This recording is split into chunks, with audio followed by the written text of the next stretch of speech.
Okay, so good evening, everyone. Welcome to the Memphis Horticultural Society's meeting for February 2021. It is my great pleasure to introduce Dr. David George Haskell. He is a biologist, naturalist, and professor of biology and environmental studies at the University of the South at Sewanee, Tennessee. You may know him as the author of two books, The Forest Unseen and The Songs of Trees. In the Pulitzer Prize nominated Forest Unseen, he repeatedly visited a small circle of space in the forest near the university over the course of a year. In that circle, he witnessed the same phenologic cycles and interconnected activities we experience at larger scales, whether natural ecosystems or human-made cities.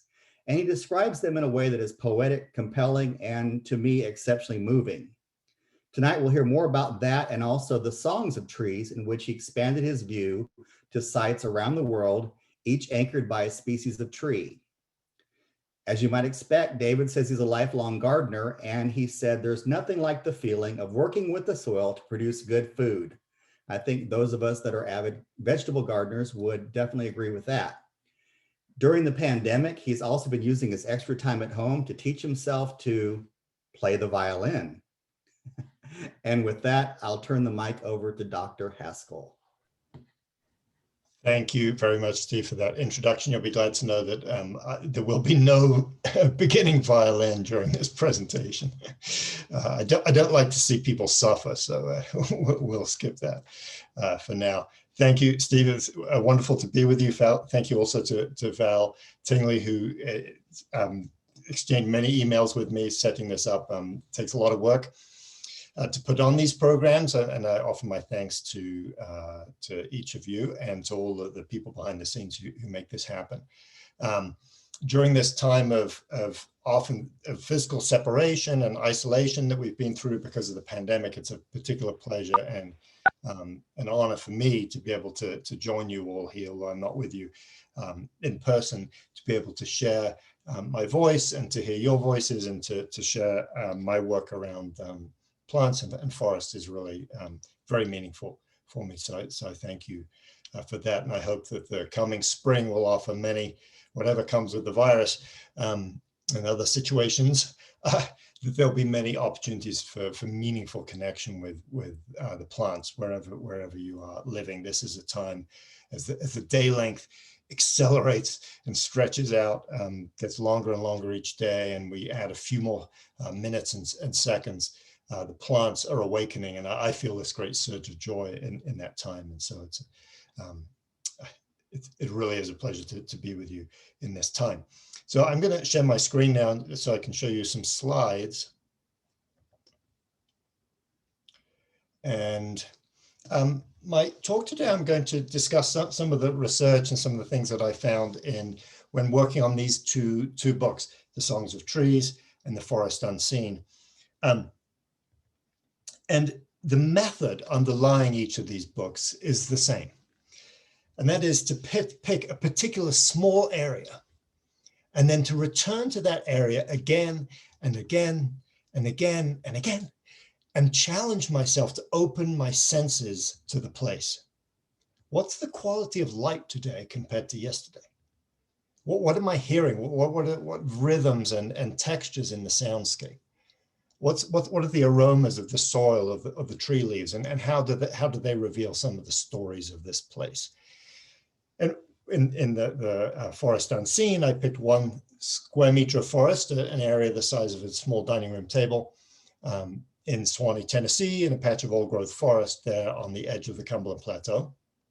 In the Songs of Trees, I picked about a dozen individual trees to return to again and again over many years, to sit and listen to the tree and the people whose lives were connected to the tree, and to attend with as much as I could with all my senses to this singular particular tree, and then to offer up its story and try and see some of the stories behind that. So my background is as a scientist. I've trained as a biologist and worked for many years doing scientific research with forests, plants, invertebrates, birds in particular. But there came a time when I thought, I really want to tell some of these stories that we're discovering about forest ecology and the importance of trees beyond the ivory tower and outside of scientific circles. Now, work within academia is very important. It informs policy and it forms the foundation for the education that we offer to our students. And yet we live in a society where there's this notion that, oh, for 4 years, you're going to go to college and then that's it. No more education for you. And that's never been how I've thought about myself. And I love to keep learning. And so I wanted to offer some of what we've learned in the last few years and some older stories as well through this work on these 2 books, but do that through this contemplative lens. And by contemplative, I mean not rushing around from like trying to see everything, but going back to the same spot, as if returning to the same piece of visual art, the same prayer, the same poem, again and again, over months and weeks, and in many cases years, to see what layers unfold from that very particular study. And this, of course, is widely used within other contemplative practices, whether it's prayer or meditation or mindfulness, as people now call it. But I applied it in an ecological context. So first, this is the edge of the Cumberland Plateau. Right in the middle of this slide, or more or less underneath those trees, is where the 1 square meter of forest is located that I visited almost every day for a good part of a year. And now, except when there's a pandemic on, visiting very regularly still to follow the life of this very small little patch of forest. This is a patch of forest I'd never seen before. I'd walked on hiking trails close by, but the way I picked the square meter was just wandering through the woods in late winter, and I found a rock that looked flat enough that I could sit on it with a reasonable degree of comfort, and the area in front of it became what I called the Forest Mandala. So mandala is a circular area created by Tibetan monks, circular, incredibly ornate, intricate painting of sand that has many meanings. The creation of this painting is an act of meditation, and the entire universe is present, is represented within this sand mandala. And my gambit with the forest is, if I just watch 1 square meter of forest, can I see something about the whole ecology of this forest through that one small patch? Maybe a foolish gambit, but it's the one that I took. You'll recognize here some of for those of you who've been out to this part of Tennessee, you'll recognize that we have these gentle mountain coves, mixed hardwood forests there, very rich spring wildflowers. And then on the top, an oak hickory forest on a sandstone cap, much drier, acidic soils. And the reason these are still forested is the early European settlers who tried to clear this land to grow corn and other things that wasn't successful. And the rich agricultural land is further to the west. So this picture is looking almost directly at Memphis, actually, standing on a place called Piney Point and looking out to the west-southwest here into the richer agricultural land. The town of Sewanee and the university are located just on the left side of this page. So it's a wonderful place to teach, of course, because we can take our students out into the woods. Don't even need a van. You can just go on foot and be in some beautiful old growth forest or regenerating forest up on the top. So down in the cove, this is what things look like. Here's one of the trails in Sewanee's extensive trail system. This is in early summer, late spring. Very rich understory, and then all sorts of mixed mesophytic forest in the overstory. As far as we know, some patches of this cove are old growth, although that doesn't mean that people have not been involved with this forest.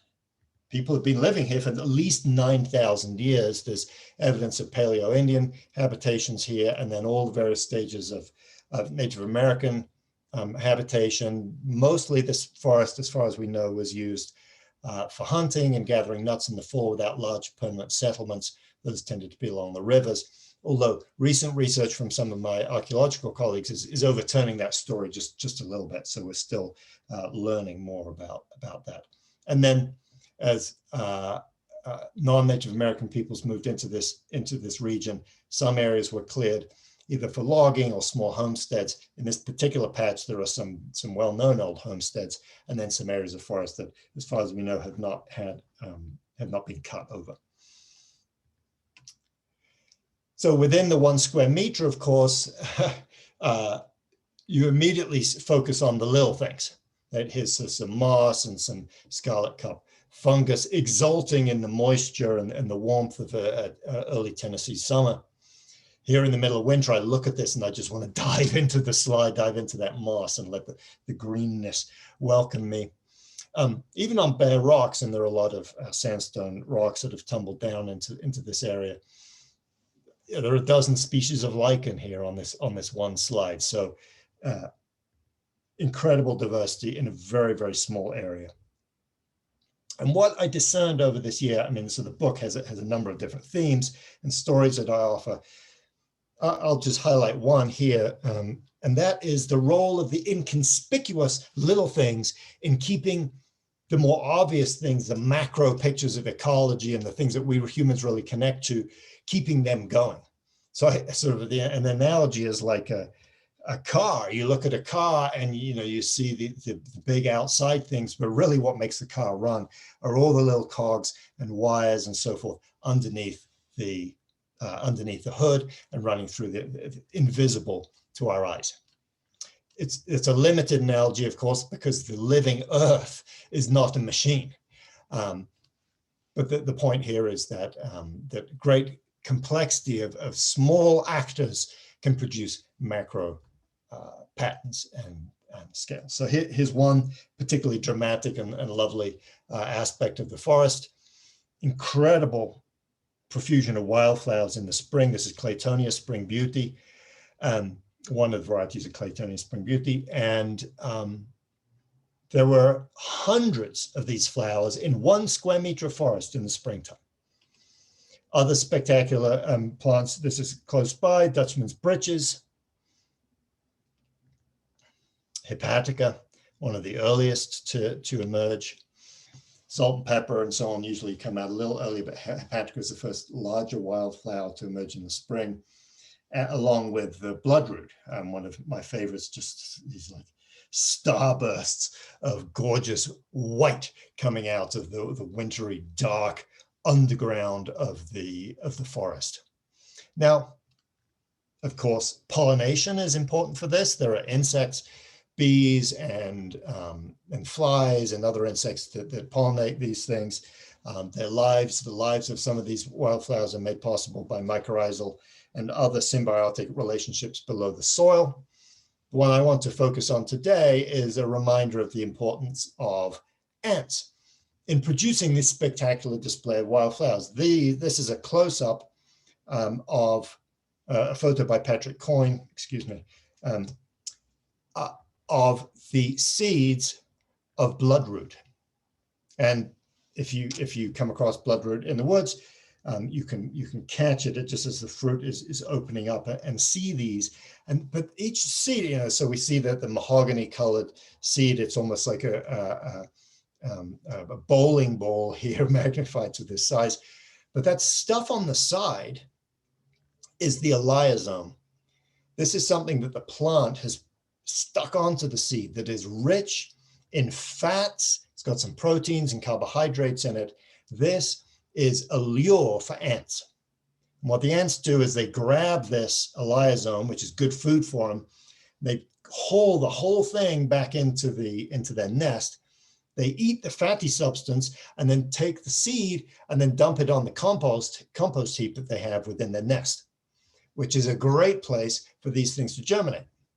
And this is true of Hepatica, of bloodroot, of all the flowers that I just showed you have this relationship with ants. And so without these ants, the local seed dispersal of wildflowers would not be possible.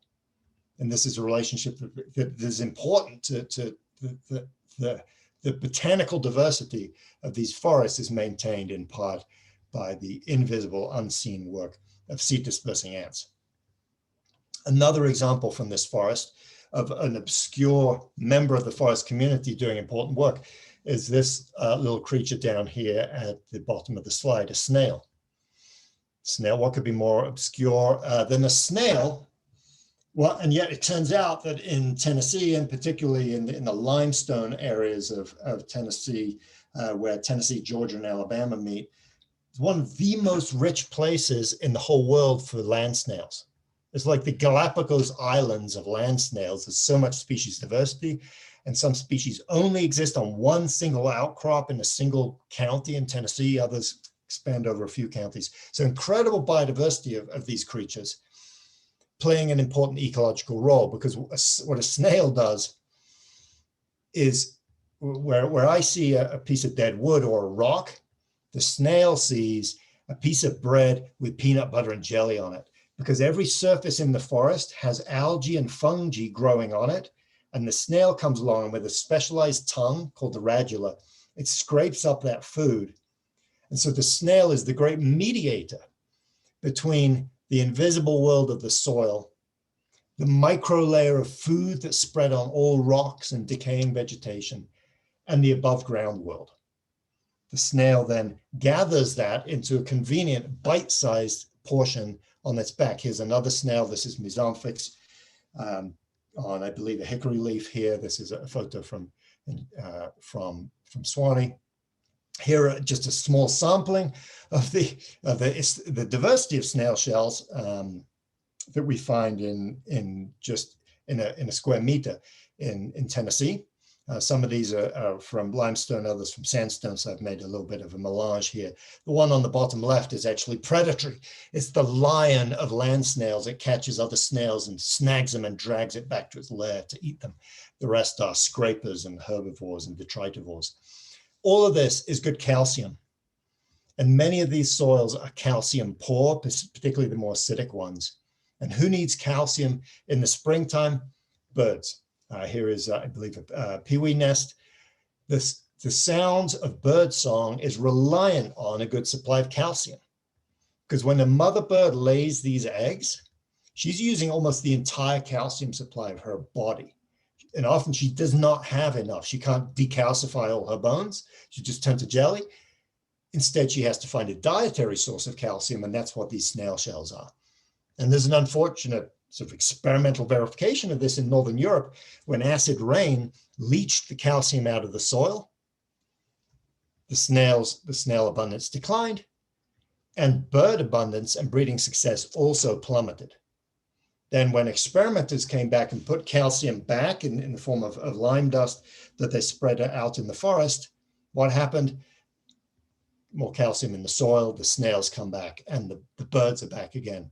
So when we're enjoying birdsong, we need to remember that birdsong is rooted in the soil of the forest, and that soil needs obscure little creatures like snails to do that job of mediating. So one theme is the role of small little creatures in keeping forest ecology going. Another theme that really struck me in the forest is how no creature is alone. And that the story we've been told about biology now for more than 150 years, that the individual is the fundamental unit of life, turns out to be only partially true, which is another way of saying mostly false. That the individual, the atom, singular and alone, is not how biology works. In fact, the fundamental unit of biology is interconnection and relationship. For example, when I was an undergraduate, I was told that the fundamental unit of life is DNA and the genes, and we study this gene that produces RNA and then a protein. Well, that's true, except you cannot understand the function of the gene, say in the human body, without knowing the gene's relationship to all the other genes around it and that are communicating with it throughout the cell. So a gene is a product of a community, and the expression of the gene is a product of community. Same with the human body. We now know, of course, that the human gut and skin is covered in all sorts of bacteria that help us. Without them, we'd be very, very sick. This has been monetized. You go into any supermarket now and there are all sorts of probiotics to help boost that microbiome within us. And those bacteria affect us in the way that in the places where we seem to be most alone and individual, in our consciousness, in human subjective experience. Because whether I'm feeling happy or sad is partly a product of what's going on in the nervous cells in my human nervous system, but it's also a product of those cells in conversation with the bacteria and other creatures in my gut. So the texture of human consciousness is actually emerges from community. So even in our thoughts, we are living communities. And so for my next book, I wanted to explore this idea, but not in an abstract way, talking about the fundamental units of life and so on in biology, but through trees. What could be more a better example of individuality than a single tree trunk standing tall and alone? Well, turns out trees are champion networkers, and every tree is a living community. And I'm going to show you a few examples here from the trees that I visited in the course of writing the Songs of Trees. So our first tree is here in the Amazon rainforest. The slide I'm showing you is from the top of a ceiba tree, Ceiba pentandra, one of the giants of the rainforest. It stands 10, 20 meters above the other trees around it. And to get the full feel, you have to imagine cranking the temperature up to the high 90s, the humidity up to 100%, and imagining swarms of mosquitoes and little gnats all around you, because this is the Amazon rainforest in one of the most biodiverse places we know anywhere on the planet. This tree is a hub of diversity in the forest. To get up to the tree, you have to challenge your vertigo and anxiety and climb all the way up through multiple layers of other trees. I was challenged by both when I was there, but when you get up to the top, you forget all about your fear of heights, because you look out over this magnificent forest. But what you see in the foreground here are actually two species of tree.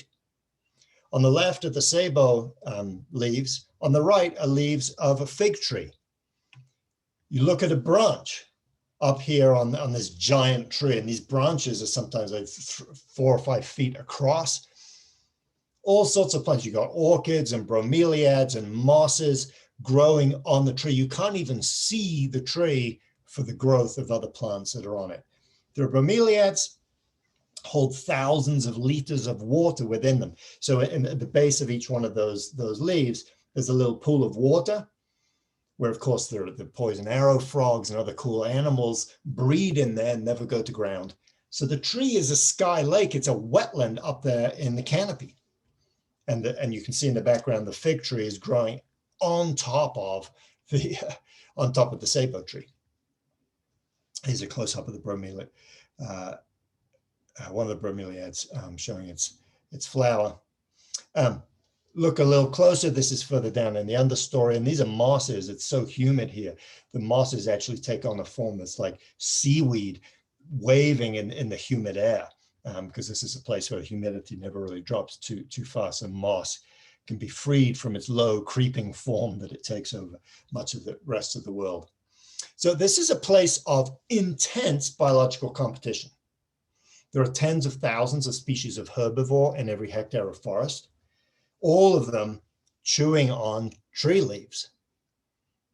There are hundreds of species of birds here. So you can stand on this tree and see as many birds as you can see in all of North America, right? So up 500 or more species of birds here, 400 tree species per hectare, extraordinary diversity that produces really intense competition. But what that competition does is it doesn't separate life into individuals.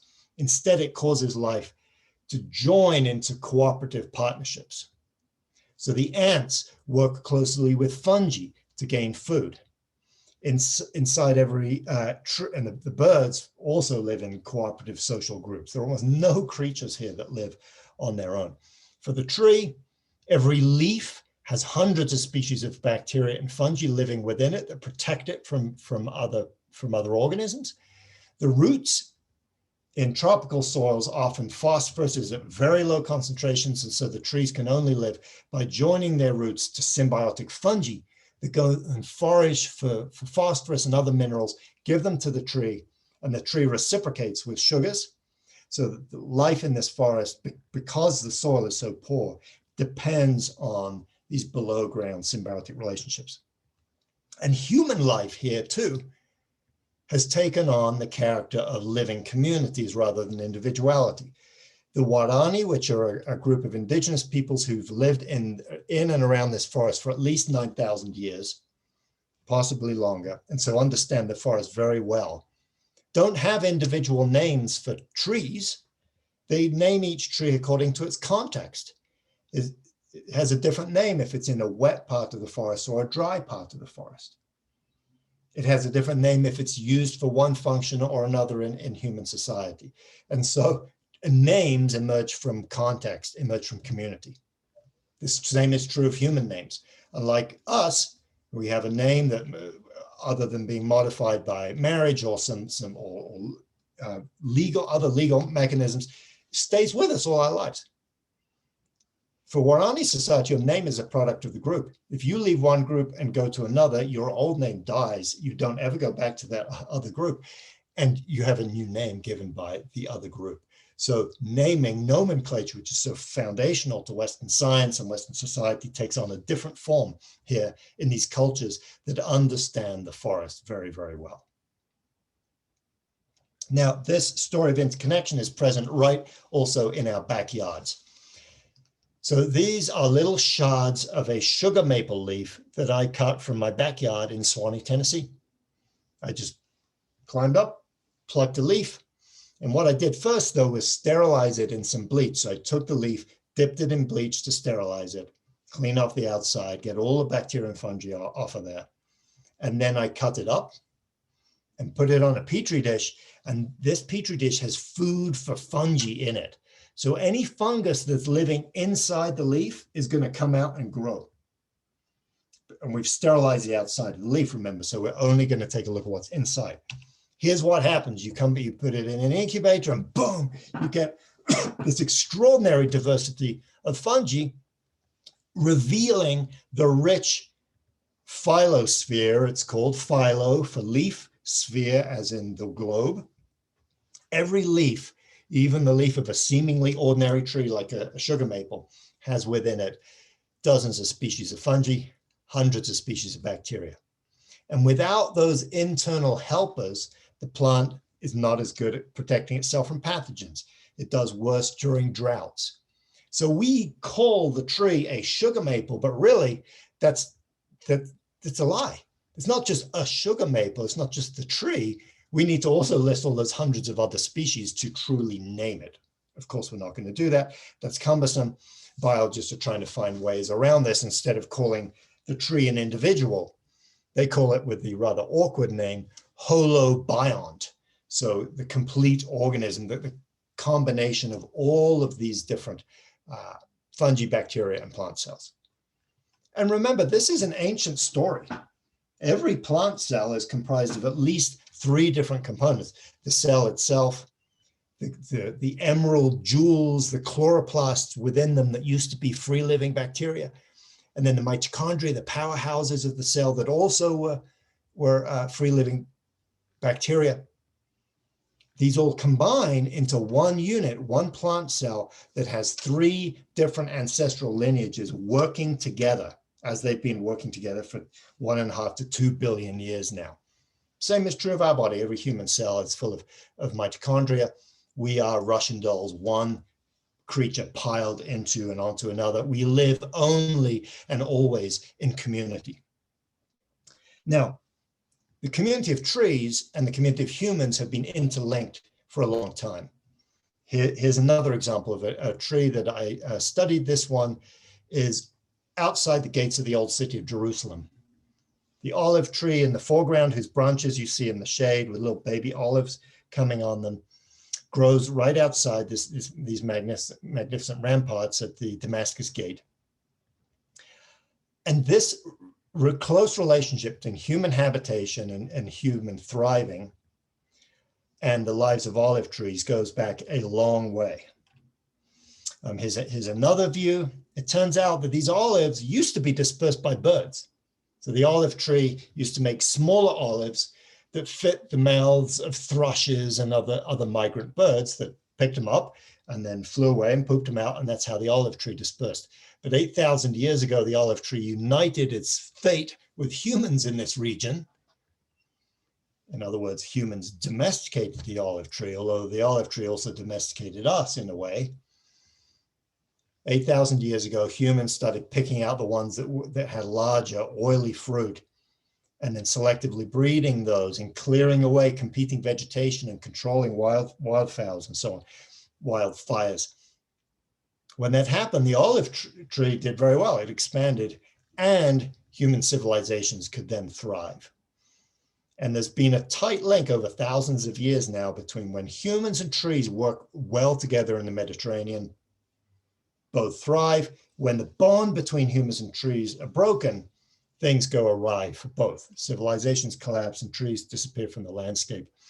Here's an image of one of these ancient trees. You can see some ripening fruit there on the left.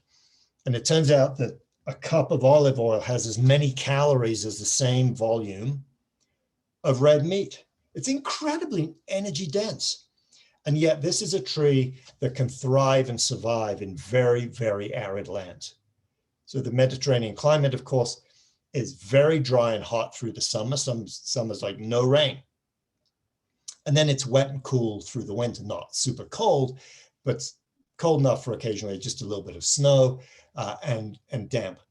And this tree is able, through its extensive root system and the adaptations of its leaves to hold moisture, to produce good food from an otherwise inhospitable land. So the olive tree has been humanity's friend, and we have been the tree's friend now for 8,000 years. If you go underneath the Damascus Gate, this is what you find. This is an old olive press dating back a few hundred years in Roman ruins that themselves were built on olive oil. They weren't built literally on olive oil. They were built on the calorific energy that olive oil provided to human civilization in the region that allowed them to build big cities. And you get a better look at this close link between trees and olives if you go to the east of Jerusalem. So here's a map from Google Maps. Jerusalem and Ramallah, they sit on a mountain ridge, limestone ridge, that runs along the the east side of the Mediterranean. The blue on the left is the Mediterranean.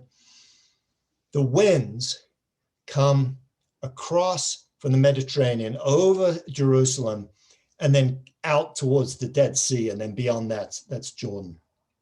And what they do is the winds come across Jerusalem and the highlands there, is they catch the pollen that was released by the trees there. That pollen then floats through the air, and some of it lands in the Dead Sea. And the Dead Sea has been there for tens of thousands of years. Every year, a new layer of mud and sediment and pollen lands on the bottom, then another. And so the mud of the Dead Sea is a record of the history of trees that grew in the Jerusalem highlands. Here's the edge of the Dead Sea. The signs say, please don't come over here because there are active landmines here. The Dead Sea is going down year by year because the water supply is limited there. But what this shows is these layers of mud. I mean, each one of those is like decades and decades of mud.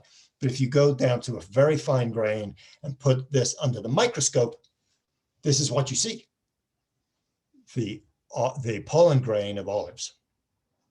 And then you can plot which eras had lots of olives and which had few. And this is what the next graph is going to show. Going vertically, we're going back in time. At the top of this graph is the present day. So where it says mandate Israel, that's the British mandate that predated 1940s. And then the state of Israel formed out, of course, into the modern era. Then you go back 10,000 years. In fact, the Dead Sea is much older than that, but this particular sample went back. People dig down through the mud with a long tubular coring device and pull out a core of mud and then look through these layers. The red circle shows olea, which is the olive. Look at how, like 8,000 years ago, there wasn't much of it. And then after that, it starts to pick up. And this is people domesticating and growing it more around Jerusalem. Lots of olives through the Bronze Age. And then at the end, where the red arrow happens, there's a collapse of human civilization. And in fact, the Dead Sea at that point even dries up. so that the pollen deposition record stops. So as the trees crash down, so too do human civilizations. And then as moisture and rainfall gets better, things pick up again. So by the time of the Roman times and the early Islamic period, lots of olive trees growing back in this region.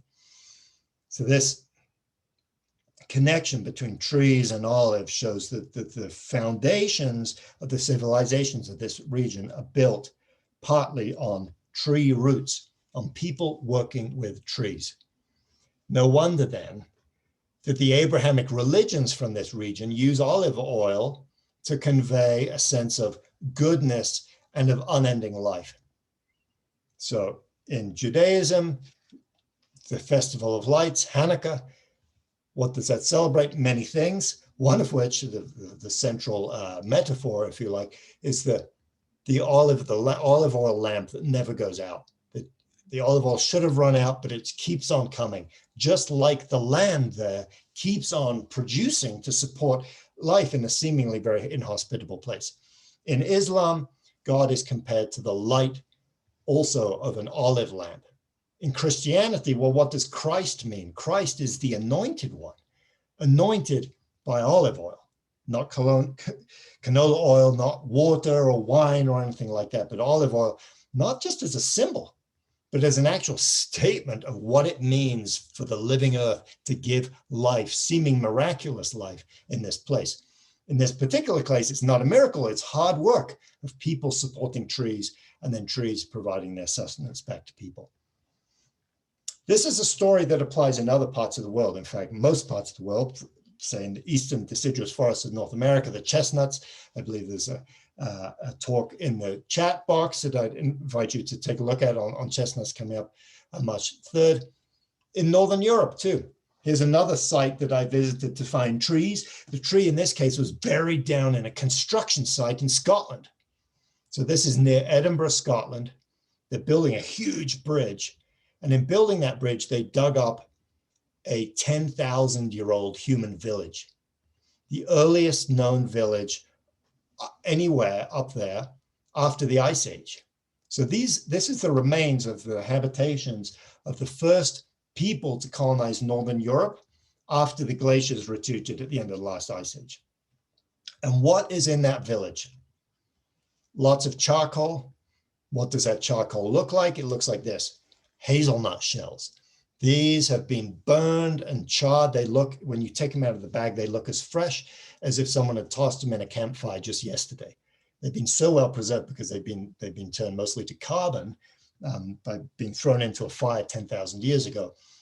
The village is also strewn with charcoal of pieces of hazel wood that were used to fuel the fires.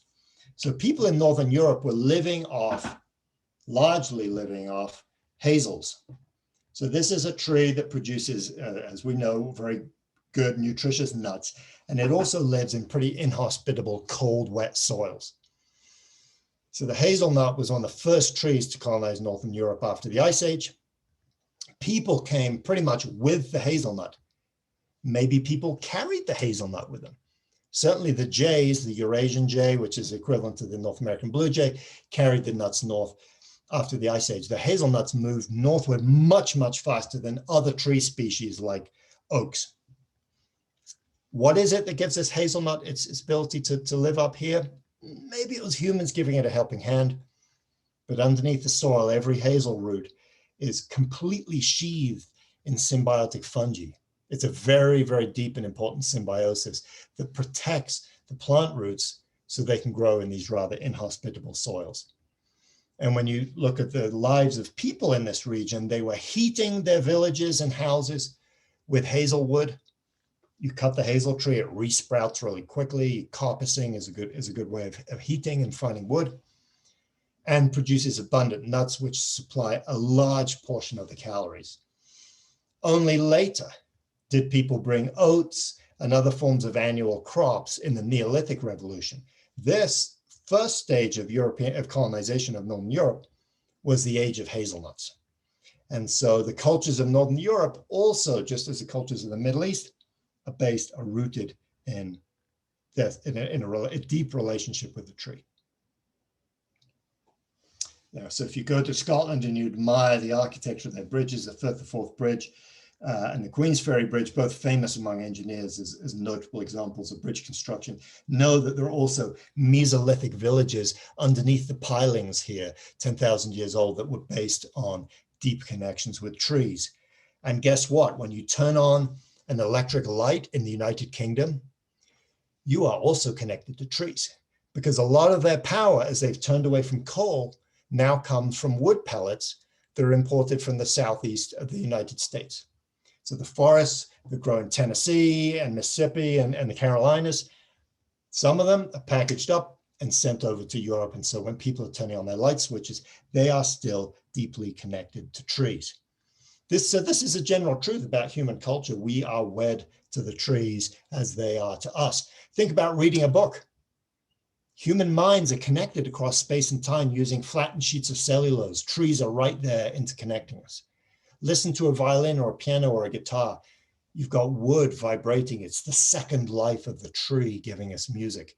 Inside a house here, this house is held up by wooden timbers, just as houses and churches and schools are all over the world. The trees are helping us gather together in hubs of community. So trees anneal us and connect us, we humans, just as they do the same for fungi and other beings in the forest. Now, the tree that taught me the most about the lives of trees is this one from Tennessee. This is also from Sewanee. This is a huge ash tree, a green ash, that I came on moments after it fell in the forest.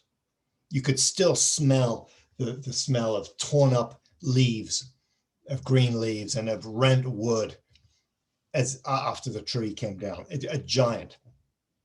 And I knew that at that moment, I'm going to follow this tree for as long as I can, see who decomposes first. And my bet is on the tree lasting longer than I do, because these logs last a long time in the forest when they're left in this way, particularly this log that isn't fully in contact with the forest floor. So a giant tree falling down. I thought, this is going to be a pretty quiet observational study, right? I mean, maybe over decades, it's going to be interesting to watch the tree decompose and so forth. Well, every time I go to visit this tree down in Shake Rag Hollow in Sewanee, I'm astonished by finding some new creature that is living on or in or around this dead log. In its afterlife, because the tree is of course now dead, but its afterlife, it's just suffusing life into the rest of the forest. So dead trees are also hubs of living community in the forest. A few examples. This is the little beetles that have crawled into the forest, and their larvae are poking out the sawdust as they chew in there. The beetles are using symbiotic fungi in their guts that they bring with them to farm the inside of the wood to provide nutrition for themselves. There are dozens of different species of beetles that do this. And within minutes of this tree falling, the adult beetles had smelled the torn up wood and were swarming on this tree. There were hundreds of beetles. It was almost horrifying seeing all these beetles crawling over this tree because they'd smelled it and they'd come from miles around. They were mating and laying their eggs on the tree, and then they all disappeared. The next day, there were none there. But their larvae live within the tree and tunnel it out from the inside. Then, of course, woodpeckers and other species come and eat those little beetle larvae. As the tree fell, it tore this huge hole in the canopy, which admitted heat and light to a forest floor that was previously pretty dim. Right, so underneath these multiple layers of trees, often there's not much light. In fact, in the middle of summer in this forest, it's darker on the summer solstice, say, than it is on the winter solstice. Because in the winter solstice, even though the sun is low and the sky is gray and all the rest, there's no tree leaves to steal the photons, to take up the light. But in the summer, those multiple layers of leaves strip out almost all of the light, and all you're left with is sort of a yellowy green haze that we swim through in the understory. The tree changed that story. It allowed light to come directly down into the forest.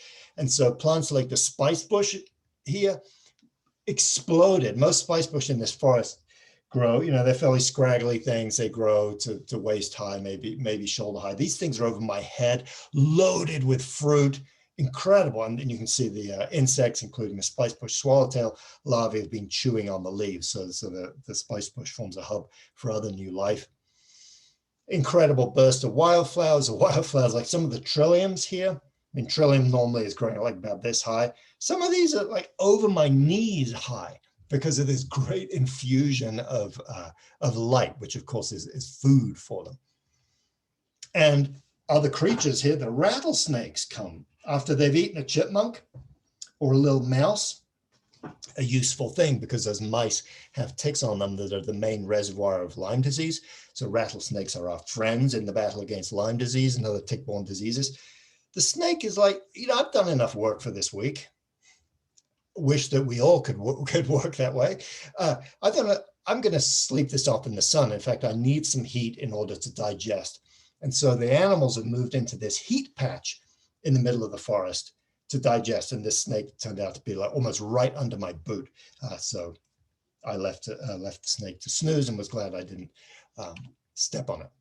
Inside the tree split open. There are little pools of water. And here I'm looking through the broken tree. So there's broken tree underneath and above. And inside there's a pool of water where little gray tree frogs and the larvae of good news bees, the little hoverflies that come find you in the forest, they all live inside this water, and you're seeing the reflection in the water there. There are no other ponds or lakes in this forest. This is the only standing water in the forest, except in some knot holes and other bits of broken tree up above. So that the dead tree is providing an aquatic habitat too. Turns out large megafaunal creatures also like the tree. They use it as a walkway and as a place to poop, to mark the edges of their territory. I put a camera trap out. Here's one from 2014, a bobcat making its nightly rounds on this tree. And as they visit, what do these animals do? They leave a deposit. Here are the pigeon grape seeds being left in a fox poop on the tree. And then these, of course, will germinate, and then you have vines and the regeneration of the forest. So as it decomposes, as it falls away into nothingness, as its atoms dissolve away, the tree is giving life back to the forest, doing what it did in life, which is serving as a hub for interconnection, a hub for community. It's doing that even in its afterlife. And that gives me, puts me in sort of awed admiration of the way that these trees can draw together good things and catalyze new life from the forest. And so I'll close this conversation about trees and interconnection with an invitation. And that's an invitation over the next week or so, is to find a tree that you'd like to befriend a little more closely. And it could be a tree in your backyard or outside the apartment block or down the road. A grand old tree would be wonderful, but also some of the books in my tree are just tiny little trees poking out of the cracks at the side of a sidewalk, or a street tree growing in the middle of an urban area. These two are fascinating beings. And the exercise is just to go to that tree and give it your senses and do that repeatedly. What am I seeing today compared to yesterday? What am I hearing in the tree? I put my hand up on the tree and I can feel the vibrations of the passing traffic flowing into the tree. That actually affects how the tree grows. The tree is listening to the city in a way, or listening to the rhythms of wind as wind moves through its leaves and so on. So the invitation is to find that tree, return again and again with your senses and your curiosity, and see where that relationship with that tree leads you. What do you learn about yourself, that place, the tree itself, from this extended relationship? And then, of course, the question is, what skills and talents do I have, and how might I offer them to this tree, to this living community, represented partly by the tree, for me to be a catalyst of new energy, of good things into the future, just as trees are and have been. So I thank you for your attention. I'd be delighted to take questions, comments, conversation as we move forward.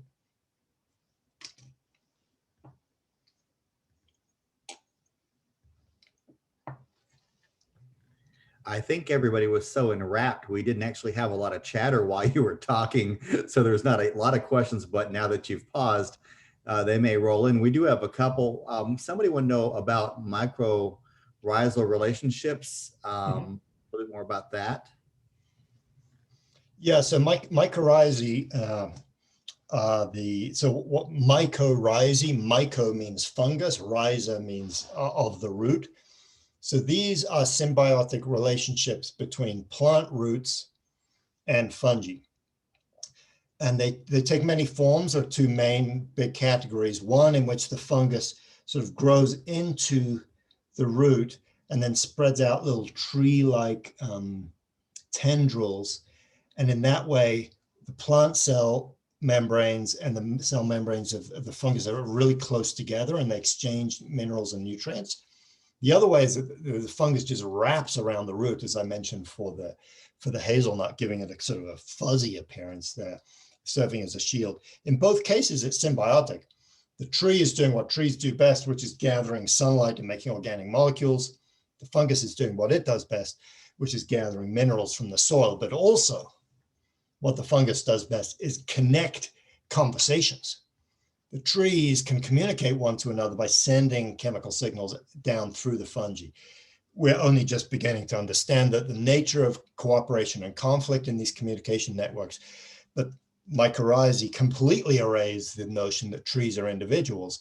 They're sharing material and information with one another, just as we do as humans when we engage in economic activity with one another, and we also talk to one another, sharing stories and information. So the mycorrhizae are doing that. Some of them are preferentially sending nutrients out to kin or other trees. There's examples of that from a few species. But also, it's a situation rife with the potential for conflict. And so this relationship between fungus and plant proceeds by a series of chemical messages, like a conversation, each one checking the other one out before they finally fuse. Because otherwise, the tree root is opening itself to pathogens. There are plenty of fungi that would like to get in there and just eat up the tree from the inside in a parasitic way. And so mycorrhizae are an example of this cooperative union that comes about through negotiation below ground, as these very different partners unite to do what neither one could do alone. Okay, we also had a question, a totally different track here. Somebody want to know about on the cover of your book, The Songs of Trees, you've got this absolutely gorgeous pink tree loaded down with blossoms with a sea of green behind it. What can you tell us more about that? Yeah, so this was a tree that was actually picked by the publishing house and not by me. It's a monkey pot tree named for the sort of fruit where supposedly monkeys can't get their fists into it. The pink, there are actually leaves that turn pink briefly to attract pollinators to the flowers.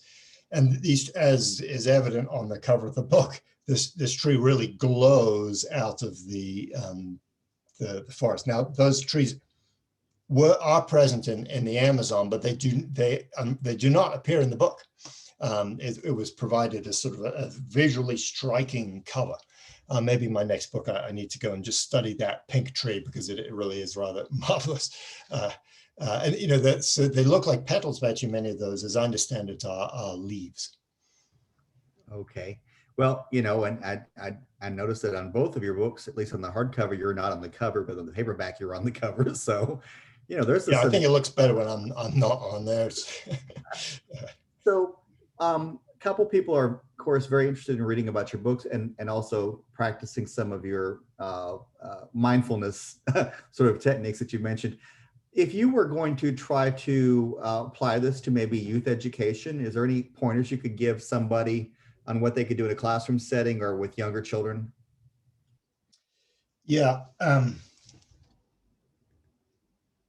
So of course, young people are very tuned into their senses.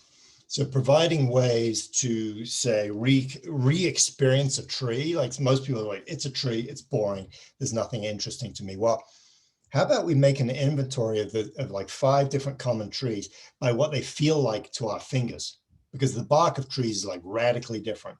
And what does that mean for the insects that live on and in the tree? Or this time of year, making a study of tree buds. The buds on the twigs are really, really different in different species of tree. So making little collections or drawings of those things. My own fascination is with the sounds of trees.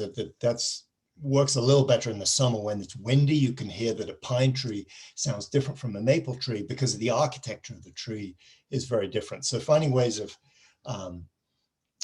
engaging the senses, and then looking for the stories that are behind those senses. So this, for example, a ginkgo tree in the city, where did this ginkgo come from and what's its story? Or like a pin oak or some other tree that's native to North America, where is it originally from and what role does it have now in our cities? So just as we find human beings more interesting when we know their stories and some of the tensions and dramas that are going on with them, finding those stories for trees is also a way of involving young people in this. And then also giving back. Like, here's a tree, it's providing shade, it's cooling this particular patch of sidewalk by 20 degrees in the summer. It's providing food for insects and for birds. It's actually cleaning the air because trees are great soot catchers. They clean the city and air to a very significant extent. What can we do to give back to this tree? In the summertime, do we need to bring a little water? Can we help maintain the area around the tree, remove trash and so forth? So actually simple ways of giving back are also a way to deepen that reciprocity of relationship. And in fact, there are studies now that show when people in a community are engaged with actually looking after the trees, those trees' probability of survival goes way, way up in the city because people are watching out for them. And particularly in suburban and city areas, life for a tree is often challenging in compacted soil and so forth. So those are just a few ideas. And while you were talking, someone popped in and said they recommend a book called In a Nutshell by Joseph Anthony, aimed at young students. Excellent. One other question, while we're doing book club here, somebody said that they're reading the novel, The Overstory by Richard Powers. Was curious if you had read it, if you had any thoughts on it. Yeah, absolutely. And so, I mean, it won the Pulitzer Prize, so it's been been a bestseller, so rightly recognized as a fabulous work. He does such a marvelous job of evoking the lives of trees, and particularly the way they're interconnected with other parts of the ecology and also with human lives. And he wrote that magnificent book in part by doing some deep research into what scientists and anthropologists and other people have written about trees and forests. His background is in literature, not in forest ecology science and so forth, but he really went in deep, as he does it with his other writing projects, to understanding the background, then offering this new to Western science vision of what trees are in a form that is grounded in good science and understanding, but takes wings on incredible imagination. And so I think it's a magnificent book that's really opened many, many people's minds and hearts to the possibilities of trees. I would love to speak with him one day and sort of understand sort of how the story unfolded. For my taste, the book, and he has other books coming, and so maybe he'll be covering these topics in future work. For my taste, there was not enough story about how trees and people need each other and can produce a good future by fusing our cells and our lives and our ecologies together. It was a book that I found quite bleak about the future of the planet and the future of humanity. And that is a bleakness that I feel myself, of course, but also I think that in working as artists and as scientists and as creatives, we need to be putting out visions of how we can craft a better future. And I think that's implicit in his book. For my taste, and my whole book, the Songs of Trees is about this interconnection. So of course I'm deeply biased about this, is that I hunger for those stories about what does this mean for us now? And there is a possibility of us doing a better job now by learning from the trees and actually working with them. For example, forestry, including logging, I think is an important part of our sustainable future. Trees, if they're well managed, are far more sustainable than plastics and concrete and steel. We need some concrete and steel as well as trees, but I do think that the new technologies that are involving sustainable use of woods are very hopeful for humans. Of course, lots and lots of challenges associated with that. But depicting, say, loggers and foresters as mostly people who just want to cut down 2,000-year-old trees is not the story that I am most comfortable with in terms of putting out there, because I think forestry, whether it's urban forestry or for sustainable forest management for wood products, I think has to be part of our future if we're going to be living in community with other beings on this planet. After all, we're animals. We rely on the plants for every bite of food that we take. We rely on them for our music, for our literature, for our homes. Let's honor that and say that's all right as long as we do it right. And of course, there are appalling ways of degrading and abusing the living earth, which he really hits your gut with in a way that I think is important for people to feel that.